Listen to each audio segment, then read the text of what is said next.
Not get boastful and think, not my problem. I'd never do that. Ooh, don't say that. You'd never I wouldn't be caught dead doing that. Ding.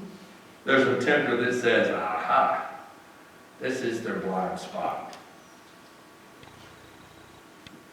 Had I really needed some money Monday morning, I mean, there have been times in our life that my wife would say, by Friday, you better teach 3 more piano lessons. Because we got a bill to pay. I'm thankful I don't live that way right now. First of all, the kids are gone. That really helps. But there have been days where we've had to pray it in. Had I been in a situation Monday morning, I would have been tempted to go, maybe this is an answer to my prayer. Or, they're not going to miss it, but I sure could use it. You see, in that time of weakness, the pride in our hearts, we can rationalize almost anything. You can talk yourself, yeah, that's all right. I'm a lot better than some people. I'm not near as bad as that girl. I would never act like he does. That's called pride. But Paul wrote to the Galatian church, and this particular church was very much into the Judaizer mentality of, I don't do this, and this, therefore I am good. This morning, Dr. Stanley's message was, he said, I used to try to live for God, and my Christian life was all the things I didn't do. And he said, I was miserable. And he said, I found out it's the life that God lives in me. But Paul said right here, if you see someone overtaken in a fall, if you think you're spiritual, which means if you believe you're walking with the Lord, help them. Someone I tried to help this week, I thought they needed prayer, and I thought they needed groceries. And then they said to me, if you could, Wells Fargo, could you Western Union or Wells Fargo me some money? I said, click, we're done. They didn't want my prayers. I offered my prayers. I offered my counsel. Somebody that doesn't live here.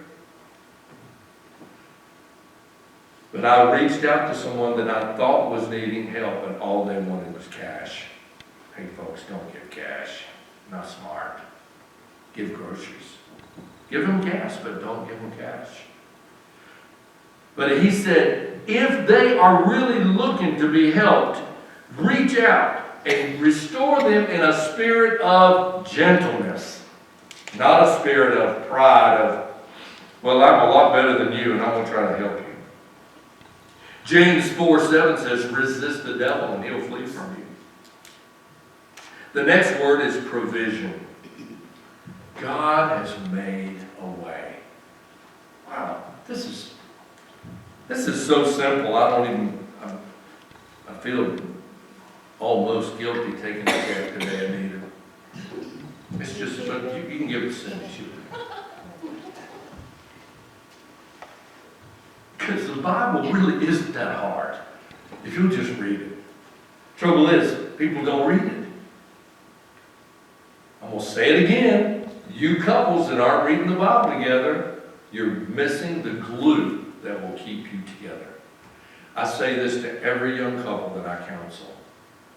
This will glue you together. This will strengthen you. Even if you're mad at each other, read the Bible together. He said, oh, that doesn't sound right. Yeah, it's good. It's better than saying what you want to say. It'd be better just read the Bible together. James 1:12 said, blessed is the man or woman who endures temptation. You'll be blessed. Blessed means happy. For when you've been approved, you will receive a crown of life. God has provided a way. And by the way, He's going to reward you. We're going to stand before the judgment of Jesus Christ one day, as I preached last week, and give an account for the life you've lived.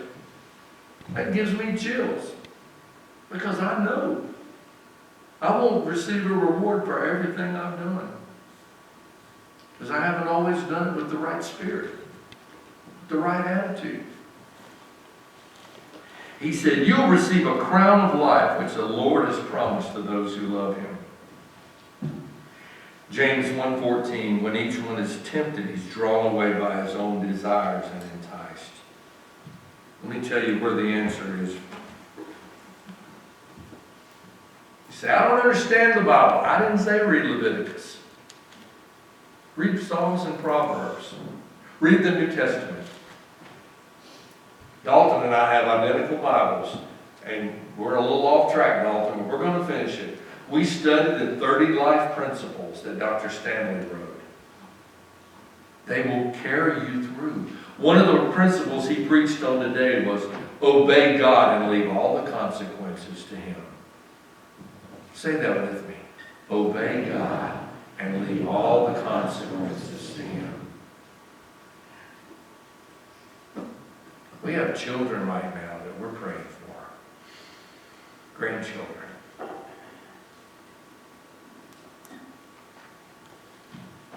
Sometimes all you can do is pray. This is our strength. Get your nose in this book. Don't treat church like a place where, well, come get my refill today at church so I can coast on until next Saturday night. You'll be out of gas by Friday. It's got to be in your heart every day. And I don't mean you got to read chapters and chapters. It's wonderful if you read the whole Bible through. Brother Terry Brown, Martha Jones' son, Martha and Woody's son, was on a Bible reading program for last year, and he sent me a message, and he wasn't bragging. And you'll probably be embarrassed that I told you, but on December 31st, he said, I finished reading the whole Bible today. He said, I've been on a Bible reading program. He's a busy man. He flies airplanes for Southwest. He's had a few days off lately, but you're busy. But if we get so busy, we don't have time to open God's Word. You're going to be crippled spiritually. I found this quote this week, and I want to share it with you. Read it with me, please. Everybody. Train your mind to hear what God whispers and not what the enemy may be shouting. Whoa. It's good, isn't it? Wish I'd written it. I don't know who said it. I just found it. So I borrowed it. Let's read it again. Train your mind to hear what God whispers and not what the enemy may be shouting. Next slide there, Jackie. Today we're going to have an invitation. Kristen's still here, so David will do it live. Kirk, I won't need the CD. We've had plans 1, 2, 3, 4, and 5 lately. Carlissa was supposed to run the phone this morning, and she has been up not feeling well since 4 this morning. She didn't make it. Just go to the next plan. Today I invite you to come to Jesus. Do you have to walk an aisle and shake a preacher's hand to come to Jesus? No, but if you don't want to, what's wrong? If you're not willing to say, I need strength. Today I invite you to follow Jesus and believe his baptism. Now the pool's not full today, but we're going to fill it up soon. Fill it up, and we're going to have baptism in February. And I preached a whole sermon on that. If you weren't here last week, watch the sermon, or I'll give you a copy of it. Or I invite you to be a part of Forest Hill Baptist Church. It's an army, man. I wish you could have seen the team yesterday take care of the funeral dinner. And Maxine was the chairperson, and she wasn't able to be here, and they just went right on and took care of it. We thank you all. It takes a team. And you don't have to be a member of this church to serve here, but there are certain things, according to our bylaws, you can't do if you're not a member. We need more deacons. We need more Sunday school teachers. Because one day we're going to have a room full of kids. This summer, our son Tim is bringing his youth group. They're paying their own way. The kids have to pay to do this. Now get this. Young people, I want to take you to Skippers, Virginia, but you got to pay to do this. They're gonna pay their own way. They're gonna come and teach our Bible school. And I told them, I got a lady who's gonna help them organize this. They're gonna teach our children. That we're gonna volunteer to go to the local schools and do some projects. Nicole, be thinking of what you need, because I got a team coming. We can rake, we'll paint your gym for you. Yep. No, I wouldn't trust them to do that, but I'm looking forward to the day that we clean out some of these rooms we're storing stuff in, because we need to put children back in there. I want to hear the noise. Mike, when your boys were little and driving you crazy up and down these halls, I want to hear that same noise by the grandchildren and great-grandchildren and the boys and girls. They're out there, folks, and they need the teaching and the training.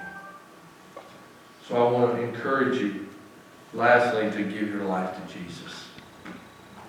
I remember the Sunday I asked Jesus to save me. I handed my cousin the book I was singing from, Just As I Am, and I went forward. And a man named Caleb, who's very sick right now in Durham, North Carolina, he led me in a prayer, and I asked Jesus to save me. I didn't know what I was doing, except I didn't want to go to hell.